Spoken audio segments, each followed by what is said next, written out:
আমি জানি এই সব এলাকা ফুরফুরার বুজুর্গ ভাইদের দ্বারায় প্রচুর ভাবে তারা আছেন। তার আমাদের বন্ধু, আমাদের ভাই। এখন আমি বিশ্বাস করি ফুরফুরার বুজুর্গানের দিনকে, এটা আমি স্পষ্ট কথায় আপনাদের বললাম। কেউ গালিগালাজ করলে তাকে করতে দিন, কিন্তু ফুরফুরার সব ভাইরা গালিগালাজ করেন এটা বললে অন্যায় হবে। তাদের মধ্যে বিদ্যজন আছে, বুজুর্গানের দিন আছে। আমি একবার ফুরফুরা যাব, হুসামউদ্দিন সাহেবের ইসালে সাহেবে আমার শ্বশুর হজরত তায়ের সাহেব বললেন কোথায় যাবে? ফুরফুরা ইসালে সাহেবে। বলেন দেখো ওখানে মেজ হুজুর আছে। আমি মেজ হুজুর সম্পর্কে অত এতে ছিলাম না, বড় আলিম। তুমি ওই ওই ইসালে জলসার সাহেবের সময়ে একবার দেখা করে আসবে। হুসামউদ্দিন সাহেব মরহুমকে বললাম, উনি বললেন ভাই আজকে ইসালে সাহেব, আজকে আমি পারবো না, আমি একটা লোক দিচ্ছি, তিনি যাবেন। প্রচণ্ড গ্রীষ্মকাল, মগরিবের পরে মেজ হুজুর রহমতুল্লাহ আলাইহি যে ঘরে থাকতেন, এসি ঘর, খাদেম ভয়ে দরজা খুলছে না। আপনি বলুন যে মৌলানা তাহের সাহেবের জামাই বর্ধমানের আবু তালেব চৌধুরী সাহেবের ছেলে আপনার কাছে জিয়ারত করতে এসছে, আপনার দরবারে এসছে। এই কথাটা বলার সাথে সাথে মেজ হুজুর রহমতুল্লাহ আলাইহি দরজাটা খাদেম খুলল। আমি ইতস্তত করে নিচে বসবো, কারণ আমার শ্বশুর বলেছেন বড় বুজুর্গ আল্লাহওয়ালা, শ্বশুরের মতনই তাকে সম্মান দিয়েছি। উনি বলেন বাবা না, ভুল হবে, তুমি আমার বিছানায় বসো, গদিতে বসো। গদিতে বসলাম, সঙ্গে সঙ্গে টেলিফোন করলেন বাড়িতে, বললেন আমার একটা খাস মেহমান এসছে, ভালো করে নাস্তা পাঠাও। বলো হুজুর এরকম বিয়াদবি করতে আমি আসিনি। না রে বাবা, উনি যে দুটি কথা আমাকে বলেছিলেন আমি আজকে আপনাদের সামনে মনে রেখেছি, স্মৃতিশক্তি আল্লাহ দিয়েছেন। দেখো বাবা, দেওবন্দীদের সঙ্গে আমাদের কিছু জুজিয়াতের তফাৎ, লম্বা টুপি, গোল টুপি, লম্বা জামা, এটার কোনো গুরুত্ব নেই। আমি তোমাদের বলছি আমাদের সিলসিলা এক, এটা আপনাদের শোনাচ্ছি। সৈয়দ আহমদ শহীদ রহমতুল্লাহ আলাইহি দেওবন্দি সিলসিলার শেষ পীর, ফুরফুরার হুজুরদের শেষ পীর, তবলিগিওয়ালাদের শেষ পীর, তার নাম সৈয়দ আহমদ শহীদ বেরেলভী রহমতুল্লাহ আলাইহি। আর বললেন বাবা দেখো আমার বাড়িতে দেওবন্দির লেখা অনেক কিতাব আছে। আমি মওলানা আসাদ মাদানীকে দুবার স্বপ্ন দেখেছি আমার বাড়িতে এসেছে। তিনি সুবহানাল্লাহ, নারে তাকবীর, নারে তাকবীর। কথা আরম্ভ হয়েছে, বলো বসে আছে ফালতু কথা। আমি এ কথা অতিরঞ্জিত বলিনি, তিনি মরহুম হয়ে গেছেন, হিসাব কিয়ামতে হবে। কিন্তু তার যে ভাষা, তার যে ভালোবাসা, আকৃষ্ট হয়েছে। আরেকটা কথা বললেন, উর্দু বলেছেন সবটাই, চোস্ত উর্দু বলতেন, বাঙালিদের উর্দু নয়, একেবারে উর্দুভাষী। তখন বুঝলাম আমার শ্বশুর রহমতুল্লাহ আলাইহি বড় আলেম, বড় আলেমকে চিনেছিলেন। বললেন আপ বাতা সকতে हैं? বলুন হুজুর আপনার সওয়ালের উত্তর দেওয়ার ক্ষমতা আমার নেই, আমি এত বড় আলেম নই। बताइए शहीद अहमद शहीद रहमतुल्लाह अलैहि की सरे मुबारक कहाँ है? বুঝলেন বাংলা কথা, উনি শহীদ হয়েছিলেন, কোনো মাথা খুঁজে পাওয়া যায়নি। আমাকে প্রশ্ন করছেন সৈয়দ আহমদ শহীদের মাথাটা কোথায় আছে বলুন। জটিল প্রশ্ন। हजरत मुझे जहाँ तक इत्तला है अब तक सैयद अहमद शहीद रहमतुल्लाह अलैहि की सरे मुबारक किसी को नहीं मिला, धड़ तो मिला है। ठीक, সৈয়দ আহমদ শহীদ রহমতুল্লাহ দোয়া করেছিলেন আল্লাহর কাছে, ওগো আল্লাহ লাখো কোটি আমার ভক্ত আমার মাথা পেলে শিরক বিদআত শুরু হয়ে যাবে, আমার মাথা যেন খুঁজে কেউ না পায়। এখন পর্যন্ত পৃথিবীর মানুষ, ভারতবাসী সৈয়দ আমার শহীদের মাথাকে উদ্ধার করতে পারেনি, তার দেহের কবর আছে। তারপরে সালাম কালাম করে দোয়া নিয়ে আসলাম। সেই সম্পর্ক, বুজুর্গানা দিনের অবদান আমরা কোনোদিন দায়িত্ব নিয়ে বলছি ফুরফুরার বিরুদ্ধে এই সব নিন্দামন্দ করার সময়ও নেই, আর করিও নয়। দেওবন্দি আলেম তরতাজা রক্ত, তাদের বলবো খবরদার বুজুর্গানা দিনের বিরুদ্ধে নিন্দামন্দা করা থেকে সতর্ক থাকবেন। এরা আল্লাহওয়ালা ব্যক্তি, এরা বুজুর্গানের দিন নিজের কাজ নিজে করুন, আল্লাহওয়ালাদের কাজ করতে দেন। এটা আমাদের তাসিদ্দিক হুজুরকে দেখে মনে পড়লো, এই কারণে আমি তাকে বললাম। এবার আসি, কিছু পরিস্থিতি দুনিয়ার উপরে আলোচনা করা দরকার। ভারতবর্ষে এইরকম এই ধরনের কেন্দ্রীয় সরকার কোনোদিন আসেনি। বর্তমান যে সরকার আছে এত জালিম, এত অত্যাচার, এত মানব বিরোধী, সংবিধান বিরোধী, গণতন্ত্র বিরোধী, এইরকম সরকার ভারতবর্ষে কোনোদিন আসেনি। যার ফলে সংবিধান আক্রান্ত, ভারতবর্ষের সার্বভৌমত্ব আক্রান্ত, ভারতবর্ষের মেল বন্ধন আক্রান্ত, ভারতবর্ষের মধ্যে হিন্দু মুসলমান বিভেদ তৈরির কারখানা তারা খুলেছে। মনে রাখবেন, রাষ্ট্রসংঘে ভারতের প্রধানমন্ত্রী, ভারতের নেতারা কত অকথ্য কথা শোনেন তার হিসাব নেই, ওরা লজ্জায় বলে না। প্রধানমন্ত্রী আমাদের পৃথিবীতে এত বেশি বদনাম হয়েছেন, ভারতের কোনো প্রধানমন্ত্রী বদনাম হয়নি। সব রেকর্ড হচ্ছে। বাংলাদেশ ইস্যু নিয়ে রোজ রোজ কথা, গত পরশু মালদায় বলেছি, যত ঘটছে সেটাকে আরো বেলুনের মতন ফুলিয়ে মানুষের সামনে মিডিয়ারা বলছে। ওখানকার স্থানীয় মানুষ ভারতের সাথে ভালোবাসা রেখে চলতে চায়। ভারতবর্ষের 2200 কিলোমিটারে বর্ডার, 8টি জেলা, দৈনন্দিন লেনদেন কোটি কোটি কোটি টাকা, ভারতের গাড়ি বাড়ি, ওখানকার আরো কিছু আসছে। এই লেনদেনে পশ্চিম বাংলার সব থেকে ক্ষতি হচ্ছে। গুজরাটের ক্ষতি হয়নি, ইউপির ক্ষতি হবে না, মহারাষ্ট্র ক্ষতি হবে না, আমাদের বাংলার আর্থিক ক্ষতি হবে। বাংলাদেশে গোলমাল হয়েছিল, ইন্দিরা গান্ধী গিয়ে পাকিস্তানের সাথে বাংলাকে আলাদা করে দিয়েছিলেন। ভারতের শক্তি ছাড়া বাংলাদেশ স্বাধীন হতে পারত না, অতি সত্য কথা।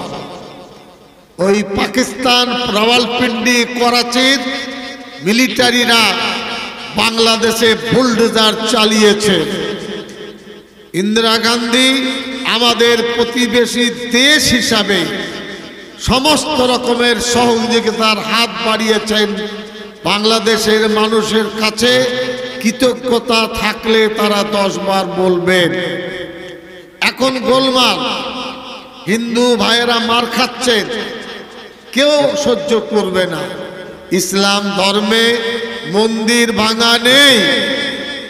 ফুরফুরার ভাইয়েরা মন্দির ভেঙেছেন, দেওবন্দির ভাইয়েরা মন্দির ভেঙেছেন, হযরত খাজা মঈনুদ্দিন আজমিরি চিশতি ভেঙেছেন। ইসলাম ধর্মে মন্দির ভাঙা নেই। এটা গল্প করছে। যে মন্দির যত বড় বড় আছে সে কথাগুলো তারা বলে না। এখনো পর্যন্ত ভারতের প্রধানমন্ত্রী, স্বরাষ্ট্রমন্ত্রী তারা যাননি। আমাদের রাজ্যের মুখ্যমন্ত্রী মমতা ব্যানার্জি আমাদের প্রাণ, রাজ্যকে চালাচ্ছেন 11 কোটি মানুষ নিয়ে। আজকে আপনাদের সামনে প্রশ্ন করছি, দিল্লির স্বরাষ্ট্রমন্ত্রী দেখা করতে এসেছেন, মমতা ব্যানার্জিকে দিল্লিতে ডেকেছেন না। স্বরাষ্ট্র সচিব মুখ্যমন্ত্রী নবান্ন এসেছেন, তাকে ডেকেছেন যে কি বলেন, কিভাবে কি করা যায়। দিল্লি অহংকারে ভুগছে, এটা একটা বিপদের সংকেত। আমাদের পরামর্শ কি, বাংলাদেশের ভাইরা মাছ খায়, লুঙ্গি পরে, গেঞ্জি পরে। আমরাও পুকুরের মাছ খাই, ডাল ভাত খাই। এরপরে আমাদের পোশাক ওদের পোশাক প্রায় এক। লক্ষ লক্ষ মানুষ কলকাতায় বাজার করতে আসেন, আবার এপার থেকে ওপার বাংলায় ব্যবসা করে। কেউ কেউ চিকিৎসা করতে যান, সব পশ্চিম বাংলার উপর দিয়ে। এই যে আর্থিক লেনদেন, এটা বাংলার অর্থনৈতিক পরিকাঠামোকে সচল করবে। আমাদের পরামর্শ, বুদ্ধিজীবীর সাথে বুদ্ধিজীবীর আলোচনা হোক। অসংখ্য আলিম মাওলানা আছেন, তারা কথা বলেননি। মিডিয়া ওই চানাচুর বিক্রি করে, বাদাম বিক্রি করে, তাদের কথাগুলো বাজারে বলছে। বড় আলেম হাফেজদের কথা তারা বলে না, মিথ্যা কথা বলে বাজারটাকে গরম করতে চাইছে। বুঝতে পারলে না? পারলে না? আমরা গরম হব না, আমরা সরকারের উপরে ছেড়ে দেব, আমরা আইনের উপরে ছেড়ে দেব, এবং আইনে ছেড়ে দিয়ে আইন যেমন চলবে চলবে। আপনারা কিন্তু কোনোভাবে অনুরোধ জানাবো, মাদ্রাসার প্রতি দোয়া দেবেন। প্রথম বলুন, দোয়া দেবেন না? দেবেন না? দেবেন তো? নামাজে দোয়া দেন, মসজিদে দোয়া দেন, দোয়া দেবেন। মেয়েদের বলবেন দোয়া করতে। এত 4 বছরে আমাদের জামাই এত সুন্দর মাদ্রাসার আয়োজন করেছেন। আল্লাহ রাব্বুল আলামিন অসম্পূর্ণ কাজকে যেন সুসম্পন্ন করে। দেওবন্দি আলেম আছেন, ফুরফুরার ভাইয়েরা, ওই নিয়ে লড়াইয়ের সময় শেষ, ওতে জং লেগে গেছে, ওটা মাটিতে পুঁতে দেয়। সমাজ চাইছে ঐক্য, সমাজ চাইছে ভালোবাসা, সমাজ চাইছে মুসলমানের একতা। এটা ধরে রাখলেই দেখবেন আমরা ইনশাল্লাহ কামিয়াব হব। আমার বক্তব্যের শেষে ওয়াকাফ সম্পত্তি নিয়ে যে পরিস্থিতি, প্রতিটি মসজিদ, প্রতিটি খানকা, প্রতিটি ঈদগাহ, প্রতিটি কবরস্থান, সমস্ত কিছুর কাগজপত্র ঠিক থাকতে হবে। আবার বলছি, প্রতিটি মাদ্রাসা, মক্তব, খানকা, ঈদগাহ, কবরস্থান বা পীরত্ব সম্পত্তি, এর কাগজপত্র এলোমেলো থাকলে কিন্তু বিপদ। যদি মনে করেন কোনো জটিলতা আছে, আমার মতন পিয়নকে ব্যবহার করবেন, বিনা পয়সায় আপনার সার্ভিস ইনশাল্লাহ জমিয়ত এবং আমরা দেব। পরিষ্কারভাবে বলছি, অবহেলা করবেন। মসজিদ কমিটি কি কাজ? তার যুবক ছেলেদের ফুটবল আর টুর্নামেন্টের কাজ। সে বাপের কবরস্থানা ঘিরতে পারে না, কাগজ ঠিক করতে পারে না। ফুটবলের আসর, ক্রিকেটের আসর, কি বলে ওই আপনার রক্তের আসর, এটা করা যায় না। আজকে যাওয়ার পরে মসজিদে ভাববেন যে আমার মসজিদের কাগজ ঠিক আছে না নেই। না থাকলে খুঁজুন কে দিয়েছে, RSCS রেকর্ডে কি আছে, এখন কেন রেকর্ড হয় না, কোথায় আটকে আছে?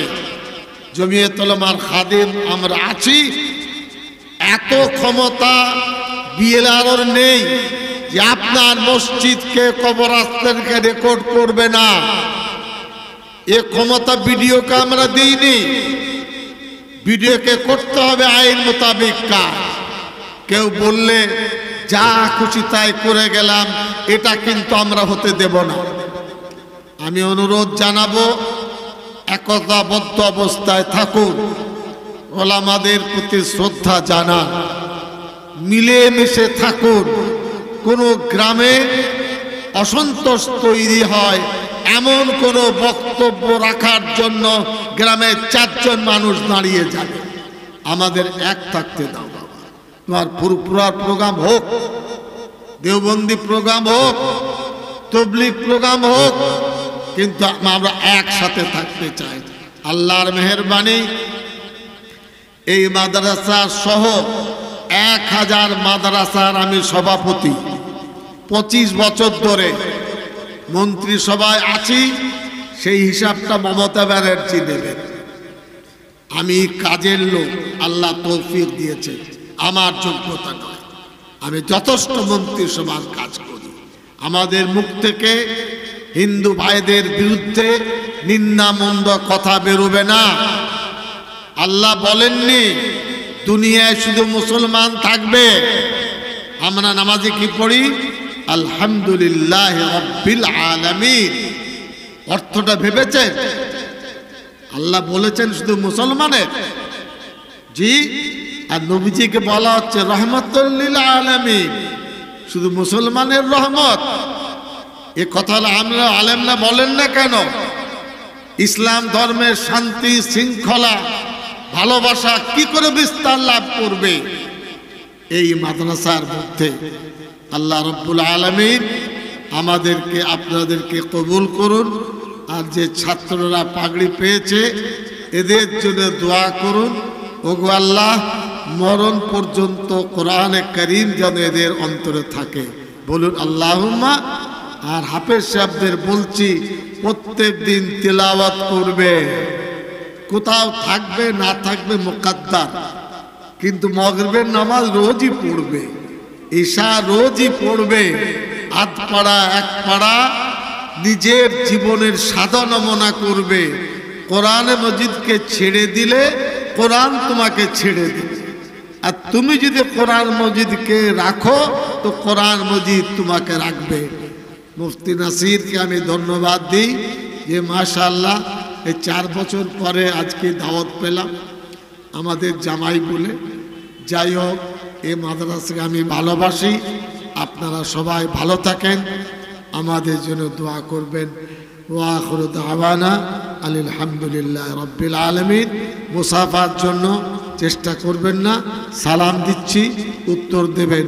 আসসালামু আলাইকুম ওয়া রাহমাতুল্লাহি ওয়া বারাকাতুহু। জোরে জোরে।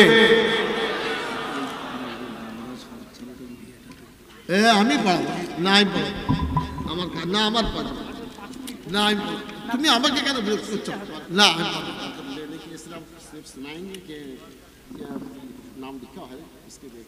আচ্ছা ঠিক আছে, পড়াবেন আমাদের মৌলানা নাসির পড়াবে।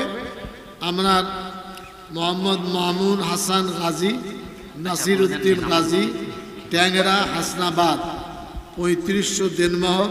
আর পাত্রী সুরাইয়া খাতুন, হাফিজ মীর জামাল হক, গৌরী ভোজ।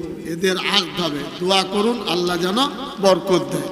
এখন হয়নি, কিন্তু খুতবা হবে, নিকাহ হবে। তারপর হযরত মাওলানা গিয়াসউদ্দিন সাহেবকে একটি বিবাহর খুতবা পড়ার জন্য স্টেজে